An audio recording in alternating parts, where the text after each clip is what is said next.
This channel does not promote any violent, harmful, or illegal activities. All content provided by this channel is meant for educational purpose only. Belgharia শুটআউটের ঘটনায় কোনো রাজনৈতিক রং নেই বলে দাবি করলেন তৃণমূল সাংসদ সৌগত রায়। তার কথায় ব্যক্তিগত সংঘাতের জেরে এই ঘটনা বলে জানিয়েছে পুলিশ। পুলিশ বলছে পুলিশ কনফার্ম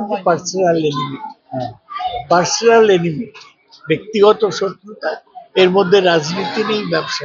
এটা একটা চায়ের দোকানে গুলি চললো, একজন নিরীহ মানুষের হাতে গুলি লাগলো, এটা কোথায় যাচ্ছে আইন শৃঙ্খলা? হাতে না, পেটে লেগেছে।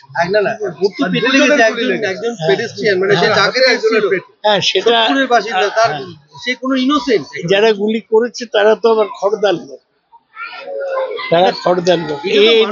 তুমি যেরকম চাইছো সমীরণ যে বিরাট আইন শৃঙ্খলা অবনতি, আমি এরকম বলতে পারি।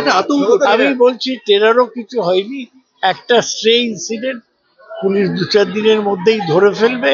তবে আমরা দুঃখিত, একটাও এরকম ঘটনা ঘটায়নি। বেলঘরিয়া শুটআউটের ঘটনায় পুলিশের গাফিলতি দেখছেন না সাংসদ। ঘটনাটিকে বিচ্ছিন্ন ঘটনা বলেও দাবি করেন তিনি। পুলিশের কি গাফিলতি? আমি একদম মনে করি না এই ঘটনায় পুলিশের। একটা স্ট্রে ইনসিডেন্ট, একটা গুন্ডা এসে মোটর বাইক করে গুলি চালিয়ে চলে গেল, পুলিশ কি করে? পুলিশ কি নির্মলাই বলছে যে আমি দেখো, আমায় লজ্জা দিও না। নির্মলা রায় কি বলছে তাতে আমায় যদি রিয়াকশন দিতে ভারী।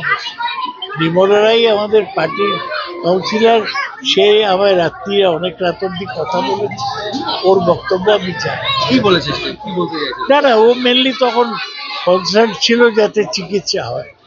এই ঘটনা নিয়ে তৃণমূলের মধ্যে শুরু হয়েছে একটা দ্বন্দ্ব। সাংসদ এটাকে নিছক দুষ্কৃতী দৌরাত্ম্য বললেও তৃণমূলের কাউন্সিলর এই ঘটনাকে কারখানার বরাত সংক্রান্ত বিষয় নিয়ে ঝামেলার জের বলে দাবি করেছেন।